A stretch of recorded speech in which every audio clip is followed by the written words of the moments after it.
Hello, and welcome to this Argus Chemicals Conversation podcast. This is the second episode in our K-Show Plastics preview series. Today, we'll be exploring the latest market developments in Southeast Asia and taking a closer look at how Argus assesses prices in the region. I'm your host, James Elliott, and I'm joined by two colleagues from our Singapore office, Yee Ying Ang, Senior Reporter for Polymers in Southeast Asia, and Timo Tumuscheit, Vice President of Business Development for Chemicals in Asia and the Middle East. Yee Ying, Timo, great to have you both here.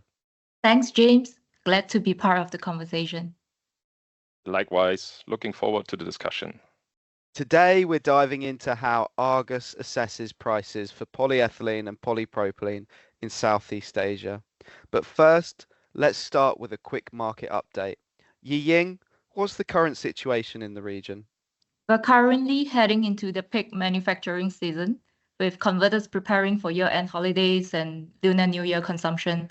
But demand is softer this year, partly due to 19 to 20% US tariff on key Southeast Asian exporters like Vietnam, Thailand, Malaysia, and Indonesia, though these rates are still lower than those faced by India, Brazil, and South Africa. There's a twist though. Southeast Asian governments have proposed zero tariff on most US imports, which could pave the way for more US origin polyethylene to enter the region, though formal details are still pending. US cargoes to Southeast Asia are already up by 20% from last year as US producers shift focus away from China, diverting their cargoes to Southeast Asia. They have also started offering year-end volumes earlier than usual this year. With new Southeast Asian capacities and US cargoes, buyers in Southeast Asia feel more assured of supply. Prices for polyethylene and polypropylene remain weak, but Southeast Asia continues to be a preferred export market thanks to the stronger netbacks compared to other Asian regions. Thanks, Yee Ying. Very insightful, and it's clearly a challenging environment. Let's move on to talk about methodology. Why is it so critical in price assessments? Great question, James. At Argus, our methodologies and prices are designed to reflect actual market activity. We base our prices on actual spot deals, bids and offers, buying and selling ideas. The Argus price captures the range where a product has traded or could have traded based on the best available market data. Exactly. And when the market is quiet or liquidity is low, Argus doesn't speculate. We apply a judgment-based approach, considering buying and selling ideas to ensure our price assessments remain representative and reliable, even in thinly traded conditions. So it's a mixture of actual deals and market discussions. Yes, exactly, James. We capture transactions as possible and listen closely to what market participants are saying, like they're buying and selling ideas, especially when liquidity is low. Let's talk about Southeast Asia. What's unique about Argus's approach in this region? For Southeast Asia, we cover CFR, cost and freight spot assessments for deliveries to major ports in Indonesia, Vietnam, Malaysia, Thailand, and the Philippines. And we also split assessments into dutiable and duty-free cargoes.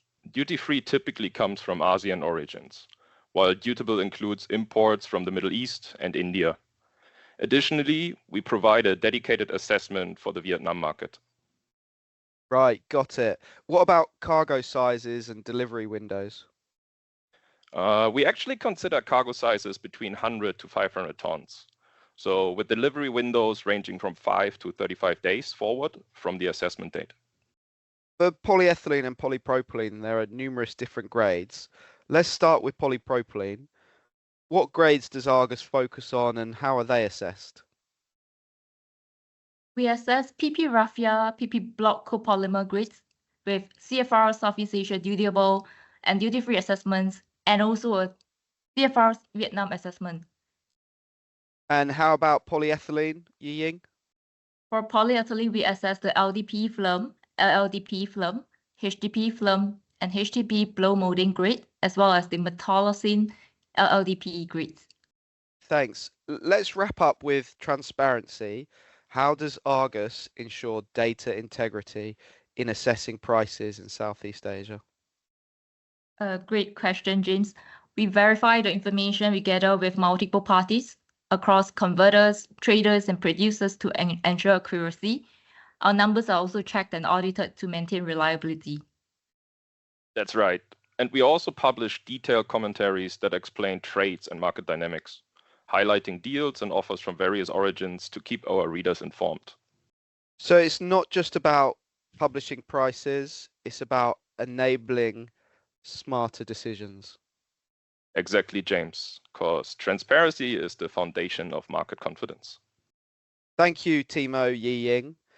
It's been really insightful and great to learn how Argus assesses prices of polyethylene and polypropylene in Southeast Asia. If you would like to meet with the Argus polyolefins team at K-Show, please get in touch. Join us next time for episode 5 of the K-Show Plastics Preview by Argus Chemicals Conversation for more deep market analysis prior to the K-Show. Timo, Yee Ying, thanks for joining us.